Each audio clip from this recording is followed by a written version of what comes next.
right, welcome back. This is the Changelog. We feature the hackers, the leaders, and the innovators of the software world. Today, we're joined again by Ilya Goric. We're talking about Shopify's developer preview release of Hydrogen and also Oxygen. Hydrogen is their new React framework for dynamic, contextual, and personalized e-commerce. And Oxygen is Shopify's hosted V8 JavaScript worker runtime that leverages all their platform with the hope of scaling millions of storefronts. We cover what devs can expect from the Hydrogen framework, Shopify's big bet on React and React server components, the future of Shopify at scale with Hydrogen powered by Oxygen, and a world where merchants never have to think about scaling infrastructure again. Big thanks to our partners Linode, Fastly, and LaunchDarkly. We love Linode. They keep it fast and simple. Check them out at linode.com/changelog. Our bandwidth is provided by Fastly. Learn more at fastly.com and get your feature flags powered by LaunchDarkly. Get a demo at launchdarkly.com.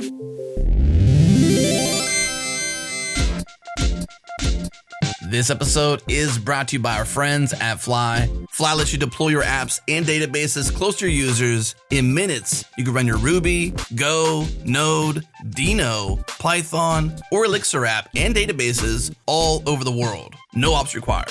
Fly's vision is that all apps should run close to their users. They have generous free tiers for most services, so you can easily prove to yourself and your team that the Fly platform has everything you need to run your app globally. Learn more at fly.io/changelog and check out the speed run in their excellent docs. Again, fly.io/changelog or check the show notes for links.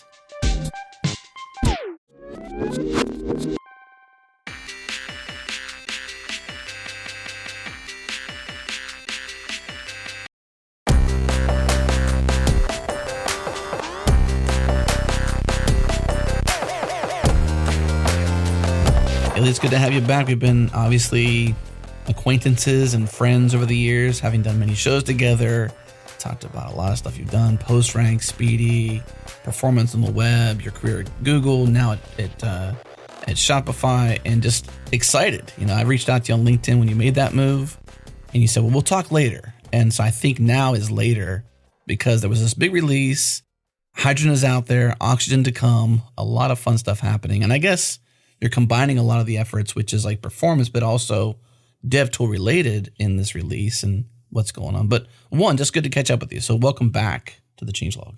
Thank you. Yeah, thanks for having me back. It's always fun. Yeah, and even more, we're big fans of Shopify. We have our own, I'll plug our merch store. If you don't mind, Jared, can I plug our merch store? I don't mind. Ilya, do you mind? Please. It's easy. It's merch.changelog.com. It is powered by Shopify. I think we use the kit. I forget what it's called. Whatever kit, it's like the basic way, the CLI version of like deploying our theme. That's how we do it. We deploy our theme to Shopify via the CLI. Super easy. We have it stored in Git, of course, on GitHub, but then we deploy it via the CLI, and I love it. So it makes managing our store so much easier. But big fans of Shopify, big fans of you. So catch us up. You moved from Google to Shopify. What made that move make sense for you? Why did you make that move? What's so big about Shopify? First, I just want to say that I spent a decade or so at Google working on a number of different projects, and it's an amazing company with lots of smart people and amazing technical playground. So there's no shortage of opportunities and really interesting projects. But at the same time, I was always really curious about commerce. I've worked with commerce, large commerce sites, helped many improve performance, but I always had this inkling towards, hey, it'd be really fun to get like really hands-on and work on a capital P platform for commerce. And Shopify is an obvious place today. It's emerged as a really big player in enabling millions of merchants to build their online presence. So it felt like a great opportunity and really interesting and familiar technology stack for me. Of course, I think one of the first shows that we did back in 2011 was a Ruby server that I was developing, my team was developing, called Goliath. Mm-hmm. So I was working on streaming and async HTTP server for Ruby. And of course, Shopify is a Ruby and Rails shop through and through. So it's just like an opportunity to come back to the Ruby tried. That was also very fun. I found like I rediscovered a lot of long lost friends. It's like, hey, remember we hung out at this event back in 2008. That combination of all of those factors and the fact that commerce is only growing in relevance and importance, I think that's one of the themes that maybe we'll touch on today. COVID was an accelerator for commerce. It shifted a lot of commerce online. it became much more important. There are many merchants who have thought about, hey, I should get online. And then all of a sudden they had to overnight. And Shopify was there to help. I think that we did a really good job on that front. And yeah, so combination of all these factors enticed me to jump aboard the Shopify ship. And I've definitely not regretted it. I've appreciated the scope of opportunity coming in, but seeing how the factory operates from the inside only gave me more appetite for the space, because Shopify is not just a storefront builder. I think a naive view of Shopify is it's a place where you get an online store and sell stuff, but it's so much more, because the superpower of Shopify is that it integrates all of the pain of doing commerce, which is very, very deep. Yeah. It's questions like, how do I do shipping? How do I do credit card billing? If I have a return, how do I handle that? How do I handle my customer database? And there's a million of these little things, as you guys know, because you're running the store, that if you don't have a system that actually works well together, you'll end up spending 80% of your time on that minutia instead of actually doing the thing that you're supposed to be doing, which is doing your podcast or selling your merchandise. Yeah. I mean, I love that we all have Ruby roots too, and that it's a Rails app. I mean, it's a Ruby app now. We've talked about the big rewrite in a past show. We'll link it up in the show notes, but even the R&D around that front, like what does it take to make the application performant for all the necessary reasons? I think you're absolutely right. I think the one thing that has been holding, or in any way holding Shopify back, would be the integration of developers. And I think the React framework on the storefront is a phenomenal move. Theme Kit is great, but it's got its limitations. Even how do you like build locally and all these fun things? Like how do you give a developer a playground that is commerce related is the question that you've solved here.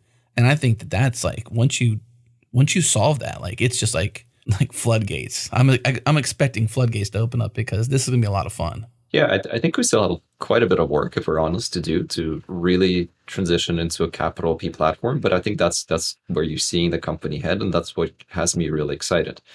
And just to double click on that briefly, I think the superpower of Shopify is the fact that it actually appeals to non-developers, right? This is the like no-code commerce, right? So if you're familiar with the foundational myth, but it's not a myth, of Shopify, like every company, every tech company has this myth. And the Shopify lore is Toby, who's our founder. At the time, he was also a Rails core contributor. He was working on Rails, moves to Canada. He's stuck in an Ottawa winter, and he has an idea for, hey, I'm going to open an online snowboard store. And this is like early 2000s. He's a developer, so he starts coding, and he takes a year to build this thing. And he launches his snowboard store, and he does have a couple of sales and all the rest.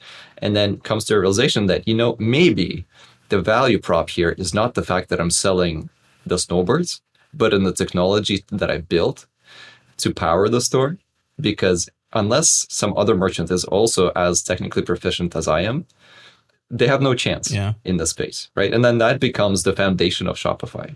And you can see this kind of woven through the product through and through, where Shopify historically is optimized for you're a non-technical person who wants to start an online store. Let's make it as simple as possible. In a couple of clicks, you type in your products, you click publish, you have a website, right? You should not have to reason through all the complexity of that. And that's the kind of no-code environment. And I think this is why Shopify has millions of merchants on the platform, because we make it approachable and you don't have to be a technical expert. Mm-hmm. We have a local friend we have here. I live in a small town in Texas, a small town outside of a big town. We live in Houston technically, but it's a small town outside of that called Tomball. You know about that, Jared? Tomball. Tomball. And there's a street called Main Street in Tomball, like any small town might have. And that Main Street has a store called Kids Anthem. KidsAnthem.com is powered by Shopify. It's friends of ours. We built that from a theme. Yep. Like, we didn't build the whole storefront. We didn't do all the technical bits behind it, but this is a small literally next door neighbor friend of ours. We helped get online, and her store is a large percentage of her revenue. Small town shop in Tomball. Yep. So I think that's exactly right. And just to contrast that, right? Like, this is early 2000s. And if you wanted to get on commerce, or if you wanted to do commerce at the time, you would be looking at an RFP with hundreds of thousands of dollars to hire an agency to do an integration, and then you have to navigate through banks. It's just inaccessible, right? And that's the problem that Toby wanted to solve. And I think we've done a pretty good job of it. And to your point, now you can start with this no-code experience, And then we have the ecosystem of apps and themes where you can start kind of flexing and customizing, right? So you can bring in a custom look. You can hire a developer and pay them for a couple of hours of work to like really make it your own. Now, without having to build this whole thing from ground up. And I think this is where Shopify has really scaled and succeeded over the last, I guess, 15 years. And now we've built all this technology. We've built this platform. We run millions of merchants. And we're looking at this thing and saying, look, it's kind of like magic, right? Like our merchants don't have to think about scale or like running Kubernetes clusters and CDNs and all those things. We handle that for them. But there is a subset of merchants and a subset of developers, folks like yourself, who want to have a bit more control, right? They want to peel back the curtain and like tweak it. So could we use Shopify hosting infrastructure to run our own custom stack? It's not a crazy question, right? Historically, the answer has been no. You had to write Liquid code. You can do a lot of things in Liquid, but maybe it's not the right tool for every team under the sun. So now I think we're going through this exercise of saying, how can we bring out some of the components that power Shopify and make them accessible to developers in a composable way. So Oxygen is one of those pieces. Hydrogen is the framework that we're going to talk about, the React framework. And I think we're still at the beginning of this journey. So, you said, as you said, opening the floodgates. I think that's exactly right. Absolutely. And we still have a lot of work to do. Well, should we dive right into hydrogen, or you should give us some oxygen first? Where should we start? Let's see. Maybe to start, we can talk a little bit about headless commerce. And because oftentimes when folks approach, you will likely discover hydrogen and oxygen because someone, maybe a product manager or a customer, came to you as a developer and said, hey, I keep hearing about headless. I need one of those. Can you build me one of those? So what is that, right? And it's a term that I love to beat up on because I think it's unfortunately very much outdated and we just need to all agree to deprecate. So if you allow me a little tour down the memory lane here. Please, yeah. But where did headless come from? I think the inception and why it's stuck so vividly in everyone's mind is around 2011, 2013. This is when the web is going through this transition from desktop only to desktop and mobile. And that was very painful, as you guys remember, right? Like we all have memories of trying to browse the web on our little mobile screens and like pinch zooming and trying to tap on a link that is way too small and you're missing it and it's just frustrating, right? Mm-hmm. It kind of dawned on everyone that the technology of the past, the WAP protocol and all the rest, like is not suitable enough. Like the mobile web needs to be more capable, but you can't just cram desktop web. So now where you had this tight coupling between the back end and the front end was synonymous desktop web, you needed to separate those out. You needed a different mobile experience. You probably also wanted to explore a different mobile app experience, and you had a desktop experience.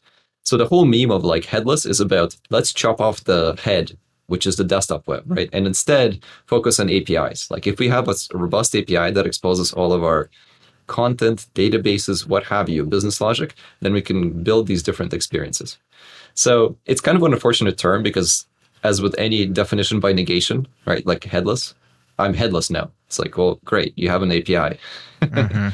You have a headless storefront. The point is not to be headless. The point is to have many different modalities in which you can sell, right? It's the desktop web, it's mobile web, it's a mobile app.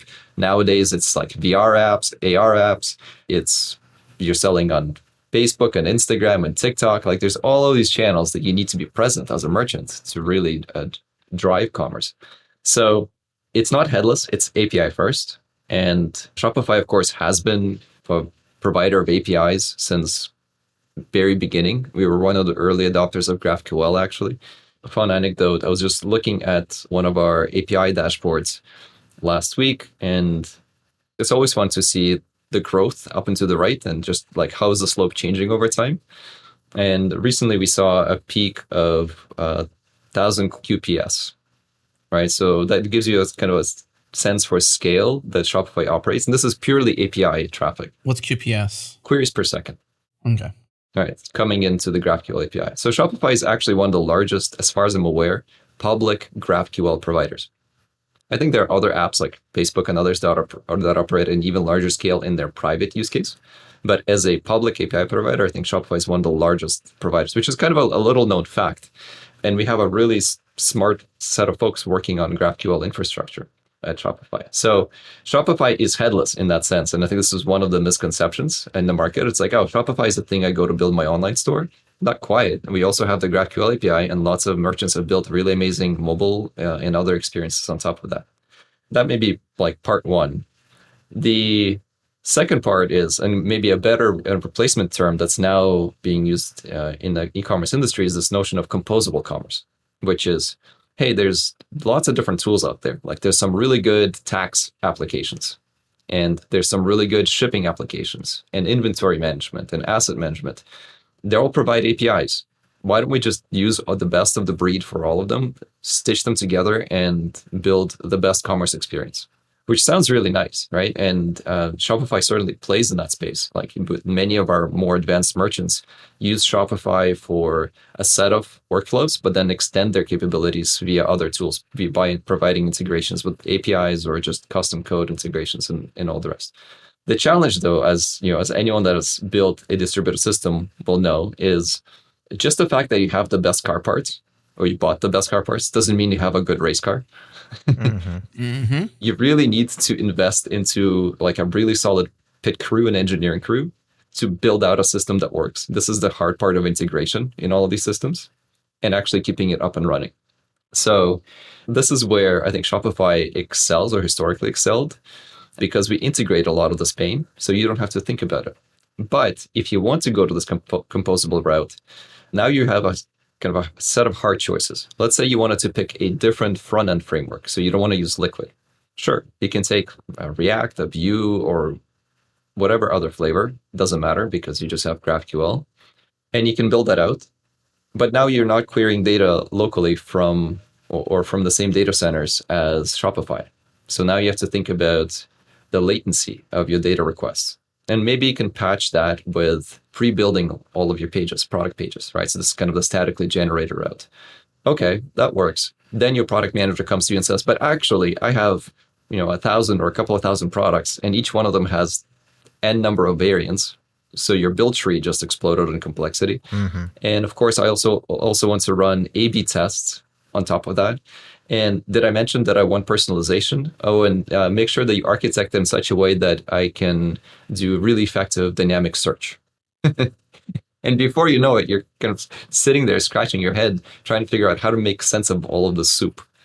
And this is where we saw a gap in the existing frameworks and tools, and why we thought, hey, first, let's open up some of the technology that we built at Shopify, which is the Oxygen runtime. So Oxygen is the V8.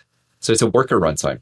Similar, if folks are familiar with like Cloudflare workers or even AWS Lambda, it's a JavaScript worker runtime. More similar to Cloudflare than others, because we adopted web APIs. And it runs on Shopify infrastructure. It's powered by V8 isolates. And effectively, you just throw it. It's a HTTP function, right? It accepts an HTTP request. It runs your JavaScript code. It spits out an HTTP response. That's basically the entirety of its signature. But it allows us to run React code on the server, or any framework, right? So if you want to write your kind of isomorphic JavaScript where you're using React on the server and a client, you can do that. You can just throw it over the wall to Shopify and we'll run it. And most importantly, we can run it without you having to worry about how is it going to scale. One of the nice properties of Shopify is it's a fully hosted platform. So if you run your store, you don't have to think about, tomorrow I'm going to have a big campaign on Instagram, and do I need to provision more servers to handle that spike? Like we just absorb that traffic. We see enough of it, and the platform is flexible enough for us to handle that for you. So in the same way, our hope is that you can just throw your JavaScript code over the wall, the server-side code, and we'll run it on top of our platform. And this is a game that we've been playing already for over a decade, so we have a lot of operational knowledge. So it's not like this is an entirely new muscle for us. But what is new is the fact that we're running the V8 isolates, right? They're wrapped in kind of Go processes and all the rest. So there's a set of new infrastructure being built out on that side. But otherwise, this is something we're very familiar with. And further, because we're specialized in commerce, we have commerce-specific logic. So things like bot protection. Like, turns out if you really dig into commerce and you have flash sales, there's an entire ecosystem of malicious actors that I didn't even know exists. Like bots that try to drain your inventory, right? Like if you have a really coveted sneaker drop, which is a big thing, believe it or not, you get tidal waves of bot traffic trying to drain your inventory the moment you launch your sale. And you have to build a lot of smarts to figure out how do you protect your inventory from those folks, right? Such that they don't end up on a resale market somewhere else. Wow. Oh, so their MO is to buy all your inventory and resell it. Yeah, exactly. It's a very clear arbitrage play, right? It's like there's a coveted limited release, maybe 100 or something, or 1,000, and you want to buy up as much of it as possible because there's people are willing to pay big bucks for a pair of well-known sneakers. That's right. It's like Ticketmaster and ticket sales for a concert. Same concept. Like try getting tickets. You got to be there the moment it opens up, and even then, you're lucky if you get the ticket. If it's like a coveted concert, for example, like they sell out pretty quickly in minutes. Yeah, and that's nothing a merchant should have to. Yeah, I shouldn't have to operate a sneaker store, and my focus should be on like the coveted sneaker and my customer base and the loyalty of that customer base, not the bot network that's trying to attack my inventory. Exactly. But the bot network's actually purchasing your inventory, right? Yeah. Yes. So you sell out immediately at the price that you named. I'm not seeing what the downside is for the merchant here, right? Well, your customers are upset. Yeah. No, the bot is your customer at that point. Yes, except that like you actually have your fan base. Jared's the bot writer, by the way, Ilya. That's why he's the advocate for the bot, because he's the bot writer. Yeah. I think it is a good point though, right? Like what's the loss for the merchant? You made the sale. Okay, good. But you have your community, and like the whole value of why does this thing have value is because you have community that believes and wants the thing that you're about to sell, right? Mm-hmm. So if they're all lining up in a queue to buy one of these things, and they will wake up at ungodly hours to just like have a chance at it, just as Adam said. Right. They'd like to have a chance at this, right? If they lose at this game every single time, they'll lose faith in your brand, they'll lose faith in the whole thing, and they'll move on to some other product. So it is important that it gets into the right hands. Well, I guess maybe to make the game fair, the purchasing game, you're making the purchasing game fair. Yeah. Right? Like if you're a bot that's trying to play a majority role in what should be, an equal play, then we're going to, I assume, throttle you based upon some sort of knowledge or signature of this is a bot network based upon its traffic type. Yeah, and that's actually another good point, which is, let's say you are a solo tech entrepreneur that is willing to roll up your sleeves and say, like, look, I got this, right? Like, I know how to write WAF rules. The problem is, this is a continuous cat and mouse game, right? As with anything security related. And you actually benefit from scale. You actually benefit from working with thousands and millions of merchants and being able to observe the large traffic to build better signatures, continuously evolve them. And there are teams at Shopify that are dedicated full time to do this. Shopify is not the only company, as you said, like Ticketmasters and others have the same problem. Mm-hmm. And it's annoying that we have to fight it, but it would be even more annoying if you as a merchant had to now think about that when next time you have your sale. Yeah. Well, what you're describing really is like this technical challenge that, if we can abstract away, to use a technical term that we often hear, if we can extract away the technical bits that is the hard part that you could do at scale with dedicated engineering teams, et cetera, for merchants at large, is Shopify global at this point? I mean, I know we're here in the US. Is it global commerce? I know in a lot of ways it is, but I'd imagine if you take that pain away from merchants at large globally, then you make the friction to get into the game of like selling shoes, transferring value to loyal customers, then it gets a lot easier. Yeah. So certainly the scope for all the work that we do is global. We are globally distributed in terms of our infrastructure. We have clients and servers across the globe. So that's certainly true. I think it is also true that there's still a significant portion of our merchants that are English-speaking countries, but increasingly it's becoming much more distributed, and I think you'll see Shopify invest into other markets as well, kind of in a big way. International selling is its own domain of complexity, and if you're a merchant that needs to work in multiple geographies, like that's its own complex world of functionality that you need. Some of which Shopify has. There's still lots more to be done. But maybe just to come back to the hydrogen and oxygen bits, right? So I hinted at one thing, which is once you go into this world of composable commerce, and as a developer, there's a lot of complexity in how do I connect all the services together, one, and two, how do I take it to production? So Oxygen is our answer to how do you take it to production, because hopefully we'll just give you a platform where you just throw the code over and we just take care of a host of things that you don't have to think about, right? In the same way that you use Heroku and you don't have to worry about like, is my dyno running? In the same way, we'll take care of scaling this, putting a CDN in front, doing all the bot protection that we talked about and all the rest. The other bit is the tools to actually build great commerce experiences. Our experience of working with merchants at scale, large merchants and merchants with sophisticated needs that are actually looking to hire developers is that they're not building static commerce front ends. I think you can definitely build really high performance, really nice, statically deployed commerce experiences, assuming you're a certain size of a merchant, or maybe it's like catalog size, or you have a fixed set of products. Mm-hmm. But once you move out the complexity curve into larger catalogs, and you want to do things like A/B testing, personalization, contextual pricing, multiple geographies, and all of these things that a lot of the larger merchants have to battle with, the tools kind of fail you today. Like they don't give you all the right batteries included things, and you have to reinvent that wheel time and time again. So our hypothesis, and all of our data backs us up, is commerce is dynamic. And if you buy that, I think you need to start with really fast server-side rendering as a core foundation on which everything else is built. So instead of starting with, I'm going to build my site and push it to the edge, and then I'm going to add layers of dynamic capabilities like A/B testing and all the rest, our bet is actually the opposite, which is you have to start with really fast server-side rendering. And then, of course, you add all the edge capabilities. Like there's a set of pages on your store that can be cached for a long period of time. Maybe it's the marketing pages. Like, great, serve it off the edge, right? Maybe even certain products are mostly static and you can cache those at the edge. Like we have the tools for that, cache control headers and all of these other things.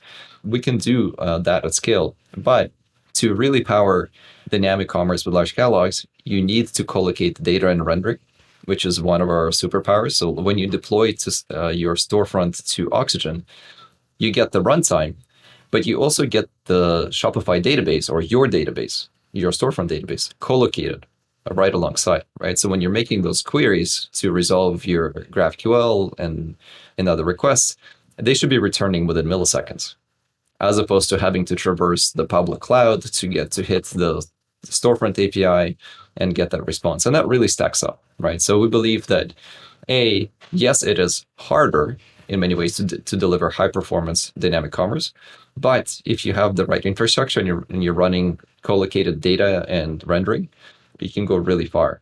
And that's how Shopify is built.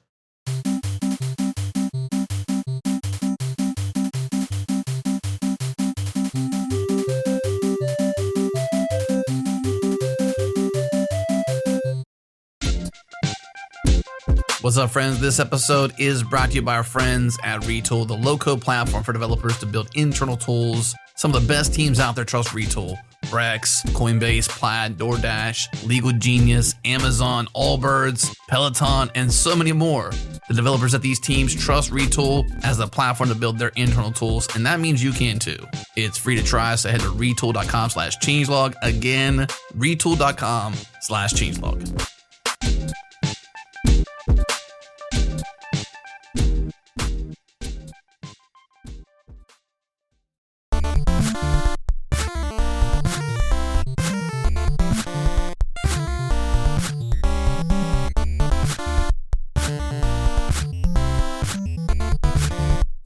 So Ilya, this sounds really cool how you're talking about co-locating the data and the edge functions. One of the things that I keep saying over and over again, and I spoke with Evan Weaver from Fauna on this, generalizing that problem of we have our functions running at these edge CDNs, and yet our data is not co-located, and that seems like a problem that lots of people are working on. It sounds like with Oxygen, at least in the context of your Shopify, you all are solving that for everybody.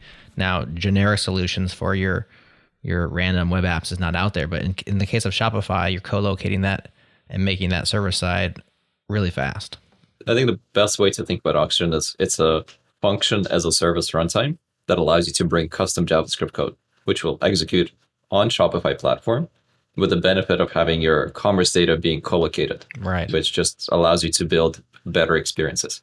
And that runs on top of our Shopify infrastructure, which is powered by Google Cloud. In front of that, we also have the CDN, the Edge CDN, and that has its own set of function runtimes, you can actually think of it as onion layers, right? There's a set of requests that you really want to render being collocated with the data. And there may be a set of maybe routing decisions or maybe even some simple A/B testing optimizations that you can do, or tests rather, that can run directly at the edge. I think this is one of the areas that are still being actively explored by the community. We saw some really interesting work done by Next. We're thinking about it with Hydrogen as well, which is when you're building your page, or sorry, when you're building your website, like there's some set of pages that can run at different tiers in the network. At least that's how my mental model is. And how do you designate them to run in those locations, right? So you could say, maybe for this particular page, I don't actually need any data fetch. Or if I do, I'll cache it at the edge. I'll make the request once, I'll pay the cost once, and I'll cache it for a long period of time and revalidate it asynchronously.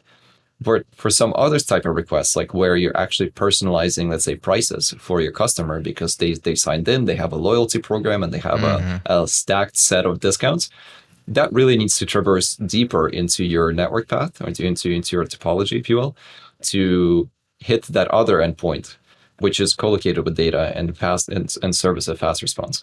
Pretty cool stuff. So server-side rendering, let's get into the Hydrogen side. So this is a React framework. So maybe let's just start with React, and we'll branch out from there, because you're placing some bets on this. SSR is one of your bets you're placing. You also are selecting React, which does that lock out a subset of developers? Of course, React is a large front-end ecosystem, but you do have people who love Vue, they love Svelte, they love other things.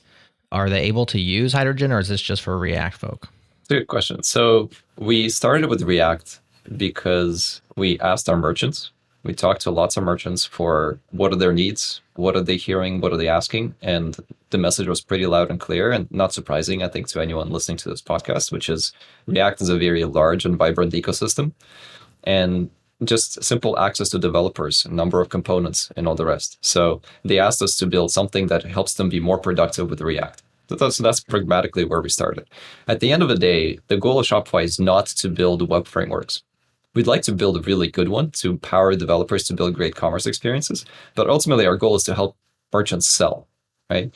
So we're certainly thinking about how do we build all of these technologies in a way that empowers developers of all flavors, regardless of what your technology choices are, to build experiences that they like. As we're building the React components for Shopify, we're thinking about how can we abstract them as web components and make them reusable across the system. Now, is that true today? No, it's not, because we took the short path. But we're already building, if you look at how the code is structured and how it's laid out, you can see how we can make it modular such that even if you wanted to use a different, for example, React framework, let's say you're using Next, could you bring some of the Hydrogen components? So Hydrogen components are Shopify built, Shopify optimized commerce components, right? Like at the end of the day, we're building with a core assumption that you're building on top of Shopify and on top of Shopify data model.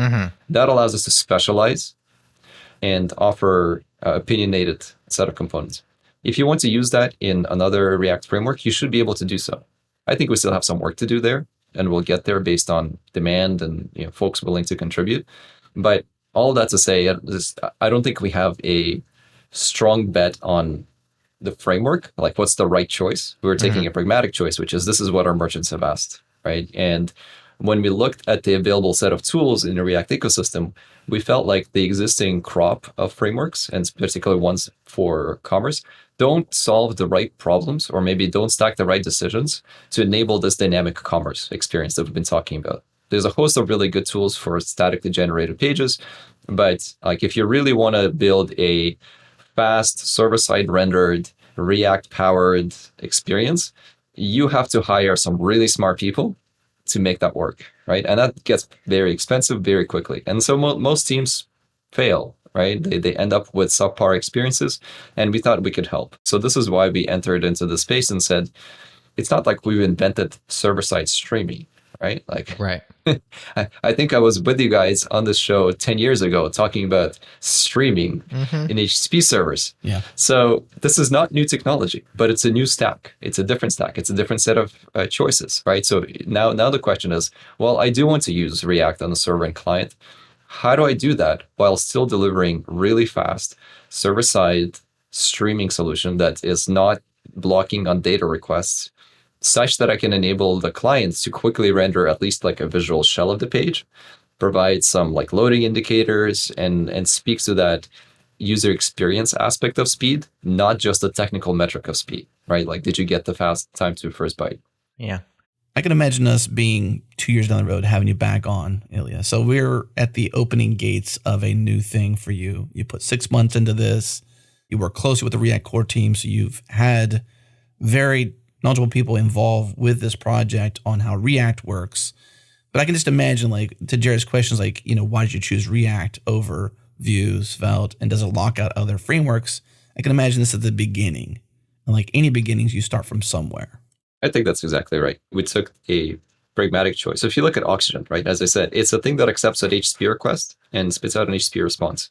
It doesn't matter what JavaScript code runs inside. So any server-side JavaScript is fair game. On top of that, we have GraphQL, which is framework agnostic, of course. And now it's a question of how do you make the right decisions, architecture decisions on the server, how you compose the response such that you don't end up blocking the response for too long, right? So let's say you need to fetch product data, query some product description data, maybe figure out card discounts. Can you do those things in parallel as opposed to sequentially and blocking, and stream that such that the user has a good user experience? So like that's a set of choices that you have to make, and that's a problem that we're solving with Hydrogen. You mentioned Next.js. Did you consider a similar approach versus all server-side rendering, but kind of a hybrid, where they have some pre-rendering, they also have some server-side rendering? You mentioned, or is it just caching is your answer to all pre-rendered pages? Is like you've got a marketing page or your about page, instead of pre-rendering it, just cache it?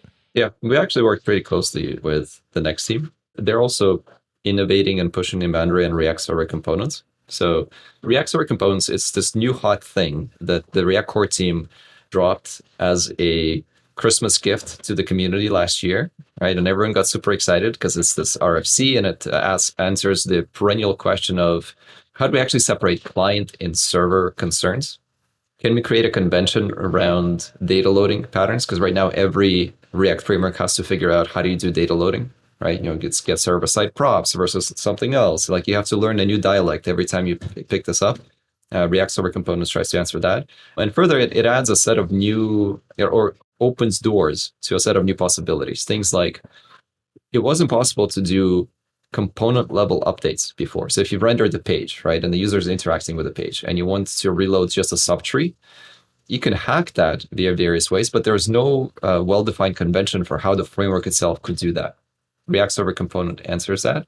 It also, by creating this boundary between client and server, allows us to build better and more optimized bundles. One of the pitfalls, pardon the tangent here, of isomorphic client-server JavaScript is ultimately we're building these React applications to run in a browser, right? So there's a set of assumptions about browser capabilities and browser APIs being available. You bring that onto the server, and you go, well, it's not quite like the browser, right? These APIs are not available, and now I need to figure out, if I only run this code, do I export these exports to client as well? Like it becomes really muddy really quickly. And maybe if you're super judicious, you can navigate through that forest, but it's a very challenging problem. RSC, React Server Component, defines those boundaries, and at least on paper, it promises to solve many of those things. And it's still under active development. Shopify has been one of the early adopters. We saw it, we played around with it, kind of tried to rebuild our own applications with that pattern, and we felt like it felt nicer than what we were using before, because similar to any other framework, we were inventing our own data loading strategy, right? And then we swapped it out for RSC, and we're like, look, it's new, so there's still friction for most React developers because, well, it's a new shape of API, but you kind of get these second order effects where it just feels more intuitive. It's easier to grok. So even though it takes a little bit of ramp time for someone new, they see the file name and it says .server, and it kind of just clicks. It's like, oh, I can infer what that means. So we have the benefit at Shopify of starting anew. We're not a framework with an existing install base of thousands of apps. We don't have to move them over into this new world, which is one of the challenges with the React Server Components, Suspense, and all the rest. If you have an existing application, a lot of these things are not easy to adopt because they change how you have to think about data loading, different state transitions, and all the rest. For better or for worse, we're starting from scratch. So we're willing to take some opinionated and future-looking bets because we have the luxury of not breaking anything yet. Yet. You have the luxury for now. Exactly. And this week, this is maybe a good transition to, so what did we launch this week? This week, we launched the Hydrogen Developer Preview, which is, we're not claiming it as production quality code. In fact, we wouldn't encourage you to write production code. Like you could, nothing stops you, of course. But we wouldn't encourage that because we want to use the period of the next couple of months to really iterate on the APIs based on like feedback from real developers and probably break things, right? Right now is the time to dramatically change in backwards incompatible way before we declare it to be a 1.0 that folks can build production storefronts that run on Shopify. And then we have to maintain for a while. So this is a really good time if you're just curious about what is React Server Components, what is Suspense, how do I do server-side streaming? Like, go kick the tires on this thing, play around. And I think we made it really simple. For anyone listening to this, if you just type in hydrogen.new in your browser, it'll open up a Stack Blitz-powered dev environment that runs completely in your browser, and you can just start hacking right away. It's a really awesome experience. That's cool. Yeah, give that a try and just see how it feels. And if you find something that's like really throwing you off, open an issue on GitHub or ping us on Twitter, and I'd be curious to hear how folks experience it.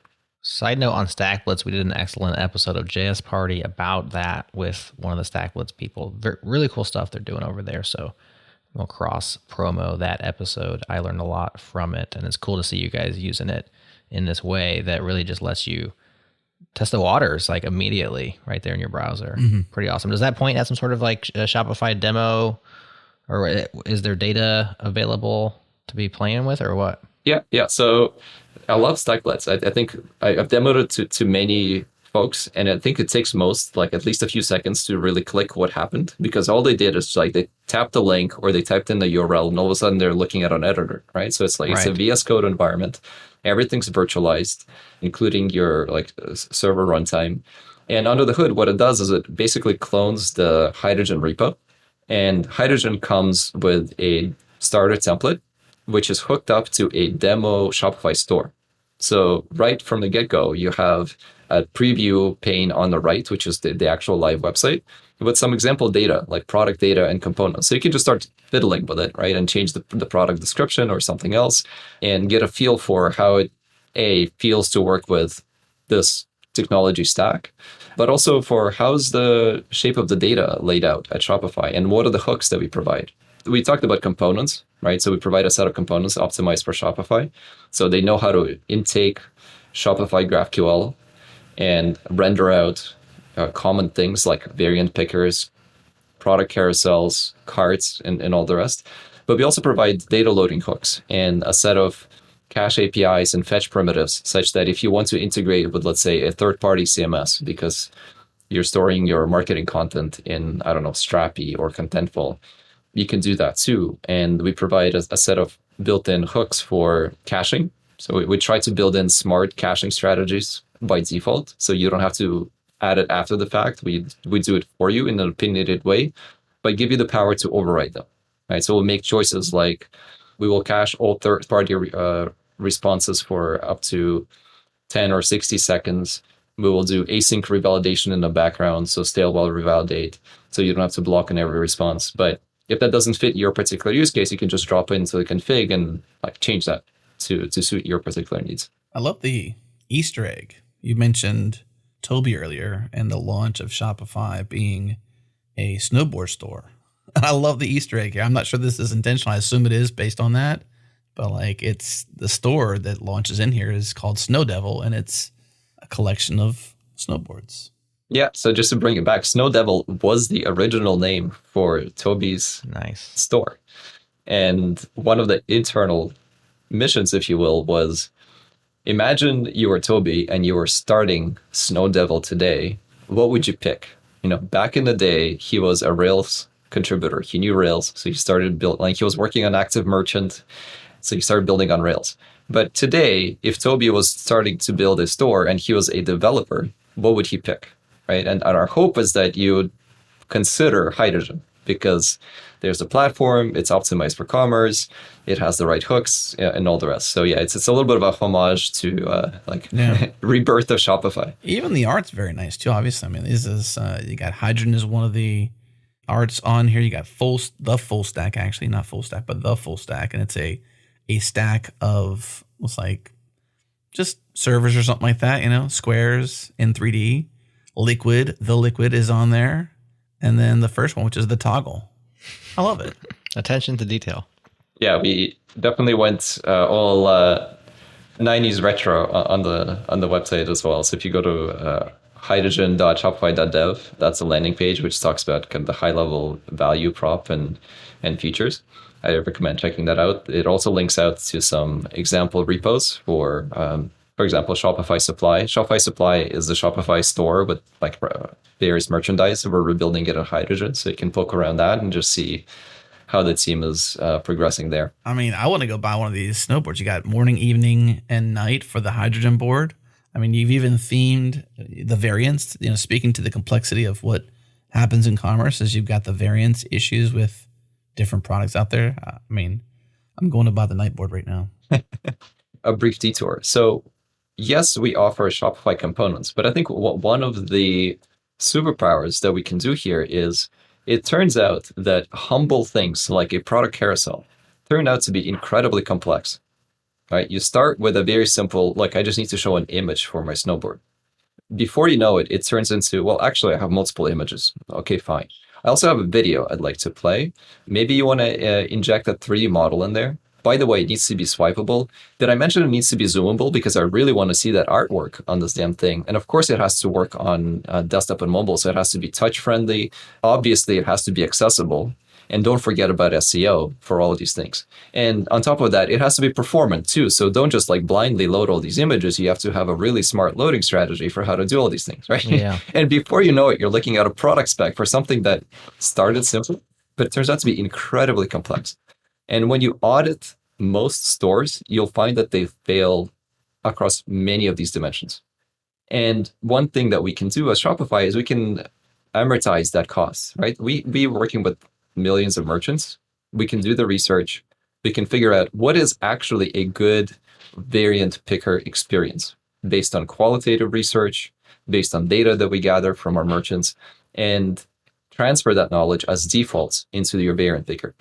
Does that mean that every storefront needs to use the same variant picker? No, of course not, right? But it's probably the right starting point for most. And if nothing else, it's a good reference point. So you can take that code and make it your own, and you don't have to reinvent that wheel.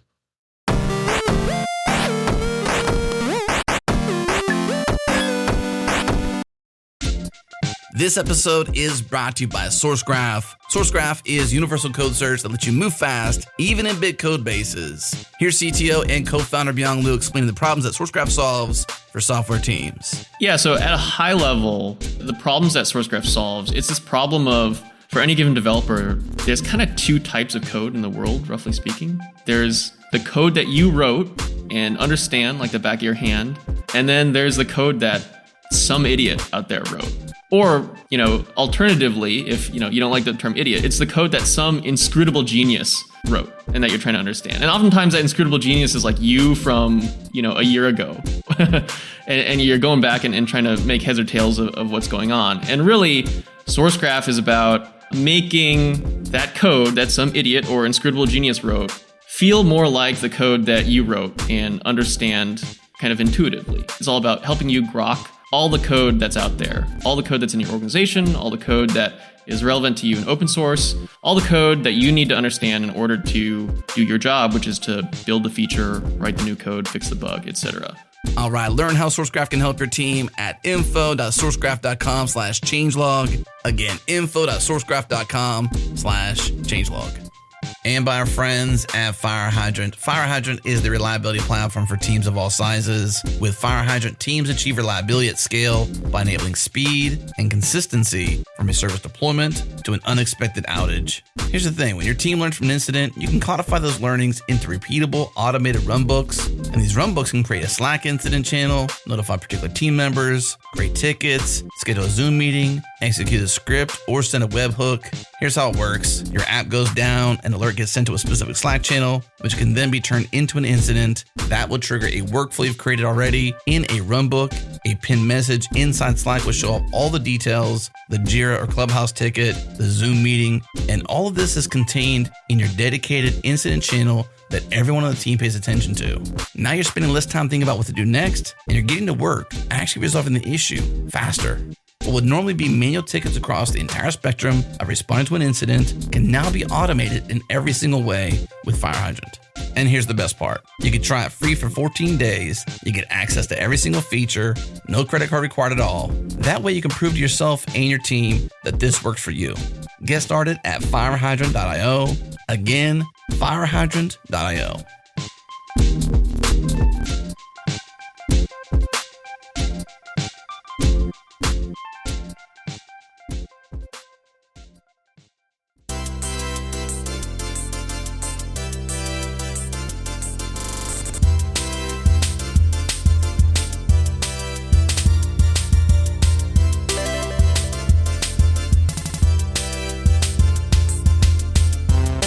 We talked in the pre-show about Amazon having the commerce cornered essentially, and I don't think that's true. Like for me, when I shop at like Worldwide Cyclery or KidsAnthem.com, which is the store I mentioned earlier, it's my neighbor's store.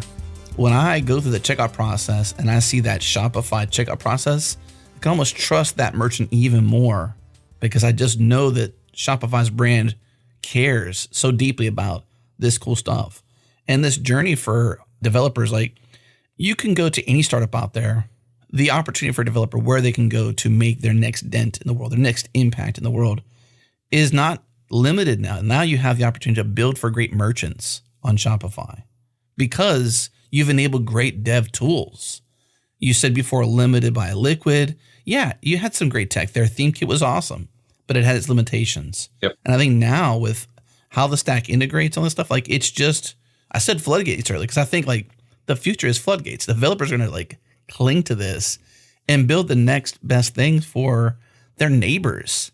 You know, that person who was an entrepreneur who should be on Shark Tank that may or may not be pitching their thing. And now you're buying their stuff because they have maybe one or two developers to work with them or whatever to make their Shopify experience amazing using great dev tools. Not just cobbled together things that have been cargo culted from Ruby on Rails days that still work, that are amazing tech. I'm not saying anything bad about Liquid, but it's got limitations for the next front enders, full stack devs making real impact. And I think that's why I'm so excited about what's happening here. Beautifully said. And it's not just Shopify either, right? I think what you said here is about enabling more entrepreneurship and more commerce on the web broadly. And there's a lot of different teams, a lot of products making really, building really interesting technology to enable that. I think Shopify has a key role to play here as both one of the largest platform providers. And I think you're seeing us make that transition from kind of a fully integrated infrastructure into more composable building blocks for developers. Oxygen, hydrogen, more flexibility, even things like Git integration, right? It wasn't that long that you didn't have that. It's only within the last couple of years that we enabled that. So just allowing that flexibility. So if nothing else, I would if this is a world that is of interest, and I think this is a world of a lot of potential as a developer, if you have React experience, I think it's a really sound investment of your time to learn a bit about commerce because, as you said, there's lots of merchants out there that need your help, right? So and many. It's a really robust ecosystem that you can make a really good living at. It's an untapped market, in my opinion. For developers out there listening, it's an untapped market. It's like walking into a room with mad skills and everybody wants them. You know what I mean? That's what it is. Like there's so many merchants who trust Shopify who they want a direct to consumer. That's what it is. Like they may or may not be on Amazon. This is kind of getting in the weeds of like choice and entrepreneurship and how they choose to deliver their products to the customers they have.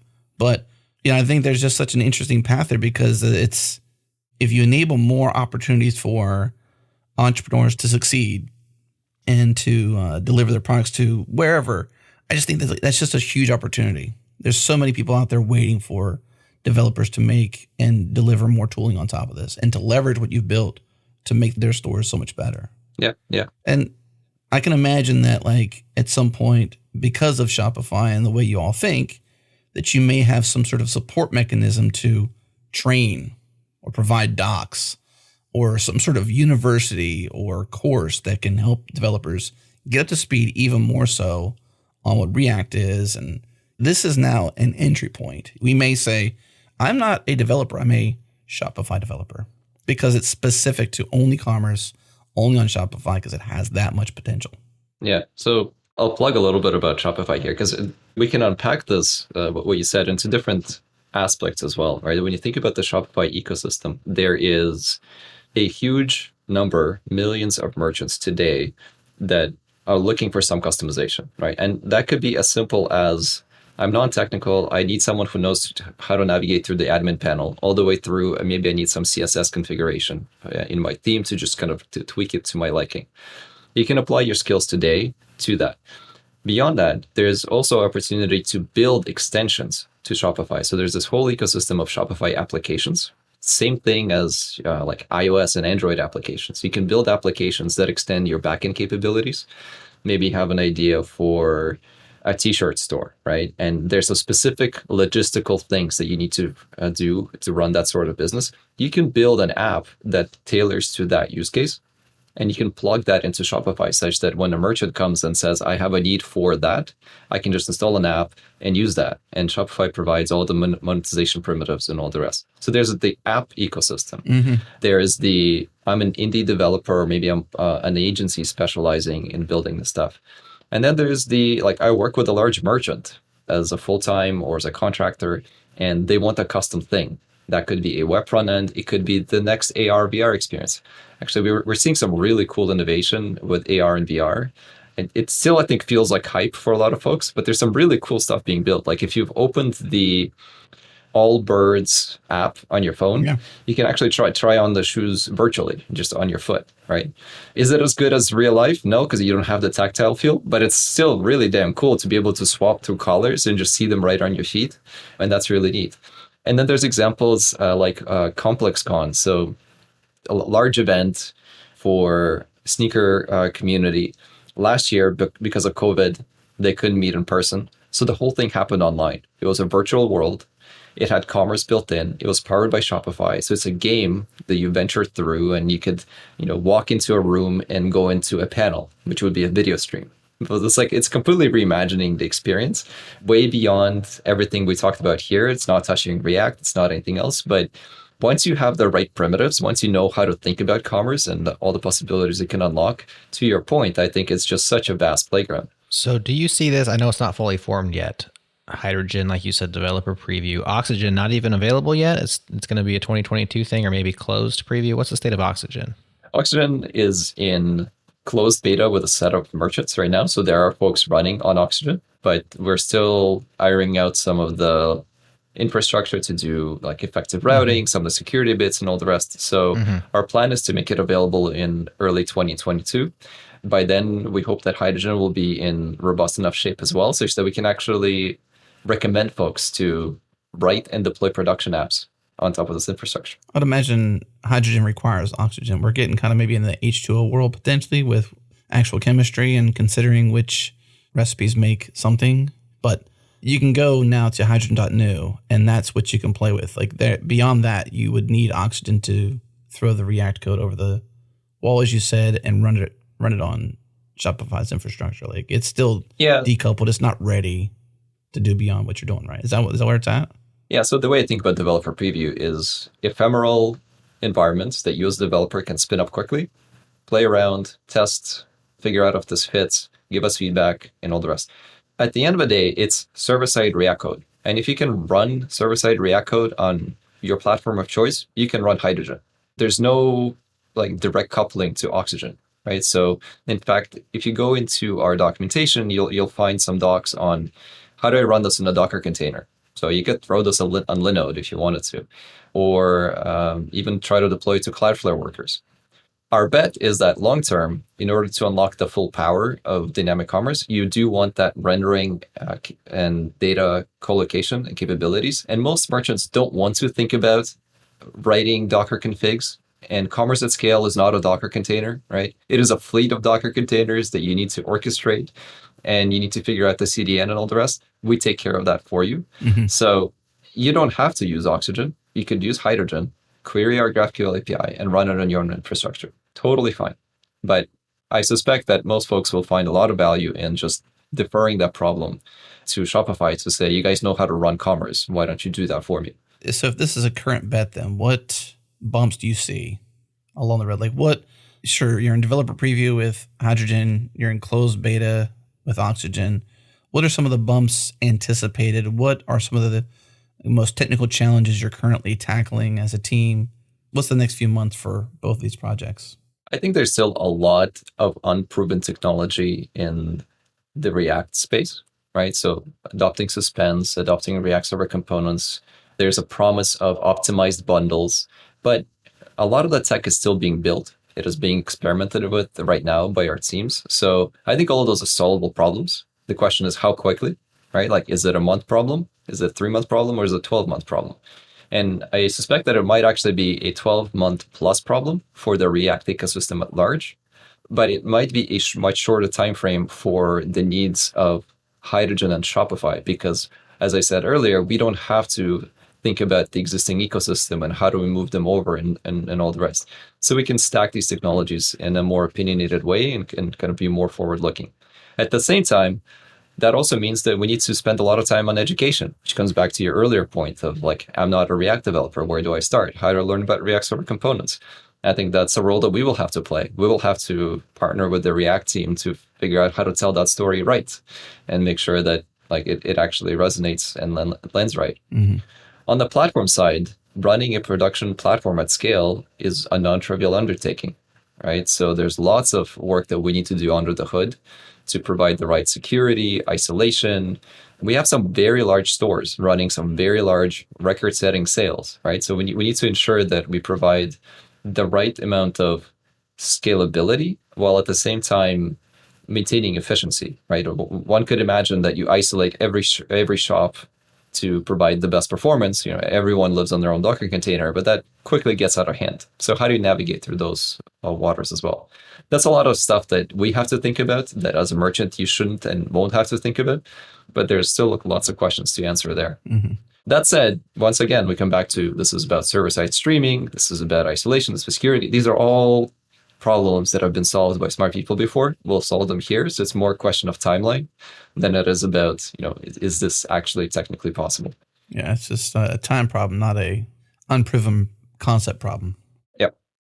So when this is fully formed, do you imagine that developers will be able to create things that they can't currently create on Shopify? Or do you think this is more about speed to creation, developer experience, and the making the hard parts easy, not having to worry about the accessibility and the speed of the rendering and like a lot of the parts that you have to think about, having that stuff taken care of as part of these components? Or do you think this is going to unlock new capabilities for devs? I think it is both. I think it is possible to do the things that we described, like really high performance, dynamic commerce with A/B testing and all the rest. But that has been the domain of very few, very well resourced engineering teams. Typically at large organizations, because you can only absorb that amount of cost and pain, technical pain at that scale. And because of that, I think we're not seeing the amount of innovation that we could, you know, in the kind of medium and the smaller scale merchants. Questions like A/B testing. A/B testing is still a dark art for most folks. It is technically complicated. Large organizations typically have to have entire engineering teams dedicated to this sort of thing. So one question that would be interesting to explore is, and this is, I think, both opportunity for Shopify and developers building apps on top of Shopify, is to think about how would you deliver an A/B testing experience that a non-technical merchant could actually understand? Yeah. And how do I provide that user interface that just allows them to create that test, but then manages the entire deployment while not destroying the performance of the website? It's possible to do A/B testing before. Typically how that's done is you drop a JavaScript snippet on your page, which blocks rendering. Then you get a beautiful WYSIWYG editor that you tweak the strings or description or price even. You hit save, and it dynamically re-renders the page after it's loaded on the client. It's actually a really good merchant experience, but performance-wise, it's a disaster. Why can't we have both? And I think that's like, if you just tap on that and all the related questions around localization and pricing and discounts, there's so much to be built in the space still. And I think that's an opportunity for developers, as I said, to build apps, and for Shopify as well. Do you think there'll be any ripples in the water, so to speak, with regards to the greater developer community beyond Shopify? From your work on hydrogen, it seems like Oxygen's clearly, Shopify's side functions, but the open source side of hydrogen, is there fruit coming out of that for folks who aren't going to build on Shopify, or is it all simply scoped to Shopify? I think so. I think the work that we're doing, for example, with the React core team to validate and prove out React server components will have a huge impact for the React ecosystem at large. I guess conditional on your belief that React server components are going to become the de facto standard for React. I am betting on that future. I think it will take time, especially if you have existing apps, but it feels right based on our experience. And we're working with the team now to figure out things like, yes, in theory, it allows more effective bundles, right? So the idea is that you could isolate code that only lives on the server and not ever export it to the client. But in practice, like, how do you actually hook that up? How do you make that work with Webpack? How do you make that work with Vite? And there's a lot of gnarly technical things that are still being built. So we're working through that now. And once that lands, that benefits everyone in the ecosystem, not just hydrogen. Cool. The final tweet in your thread, whenever you announced all this work and what you're doing here and whatnot, it mentions you peeking at your 2022 roadmap and saying, in quotes, much excite. What's on the horizon? What's got you so excited? What can you tease here on the show before we tail off? I have to be careful about what I can and cannot say. So I think the first and major milestone is getting this to production quality and getting real merchants shipping stores, right? That's the obvious next step. That's true for hydrogen. That's true for oxygen. I think there's a lot of potential for us to innovate on both. If we take them in order, on oxygen side, yes, it's a worker runtime that accepts JavaScript code. But we're not just a generalized worker runtime. We're powering commerce. So what kind of specialized APIs and services that we can provide alongside that runtime that supercharge commerce? Like, maybe it's something related to A/B testing. Maybe it is a better set of caching primitives. Maybe it's CDN. Like, there's a lot of opportunity here. I like the maybes. Right. I like the maybes. Maybe it's this, maybe it's that. Yeah. So that if you just put on your thinking hat and say, like, if I was building a hosting platform specialized for commerce, what are all the fun toys and capabilities that I could add in there that really make it more fun, more easy, and more scalable to build high-performance storefronts? That's a different take than I need to build a general purpose runtime that allows you to run anything under the sun, right? Like, could you run a blog on the same infrastructure? Sure. My guess is you'll find better tools for that, though, because we're going to specialize in commerce. In the same way, for hydrogen, I think there's still a lot of unanswered questions on the actual technology choices, as we just described, really investing into the components, following up on that vision of making them reusable, not just in hydrogen, but if you want to use them in other React frameworks, let's make that work. Also going one level down and saying, which of these can we hoist down into the web component layer, right? And just kind of bind into the React. So if you want to use another framework entirely, you shouldn't have to reinvent the product carousel. Like, that should just be a thing that you can just import, right? And then customize to your needs. So expanding the options, I think, is another avenue with a lot of leverage for us. Very cool. Ilya, it's been great catching up. I'm glad to have you back on this show. It's been too many years. Hopefully we get you back with some of these realizations, some of the, the maybes of this roadmap solidified that can be talked through. Anything else left unsaid? Anything else we didn't ask you about that you want to share before we go? Try hydrogen.new. Type that into your browser. If you want to read the docs, hydrogen.shopify.dev, and please give us feedback. Cool. All right, Ilya. It was great having you, man. Thank you so much. Thanks, guys. That's it for this episode. Thanks for tuning in. What do you think about the proverbial floodgates being open for Shopify developers? Is this something you're considering? Are you excited about their moves to support React, React server components, and this hosted V8 JavaScript worker runtime? It's going to leverage all their platform. Is this exciting to you? Let us know in the comments. If you haven't yet, check out Changelog++. Support us directly and make the ads disappear on all our shows. Check it out at changelog.com/++. Up next is Jessica Lord on GitHub sponsors and the origins of Electron. Also on deck is Dev Discuss from Dev. Right here on the Changelog, Jared and I guested their launch episode for season 7, so we're bringing that here for you. Thanks again to our partners Linode, Fastly, and Launch Darkly. Also, thanks to Breakmaster Cylinder for making all of our awesome beats. And of course, thank you to you for listening. If you enjoyed this show, do us a favor, share it on Twitter, Reddit, Hacker News, anywhere that works for you. Word of mouth is by far the best way to help us grow this show. And of course, the Galaxy Brain move is to subscribe to our master feed. That will get you all of our podcasts in one single feed. Check it out at changelog.com/master. All right, that's it. This show's done. Thanks for tuning in. We will see you next time.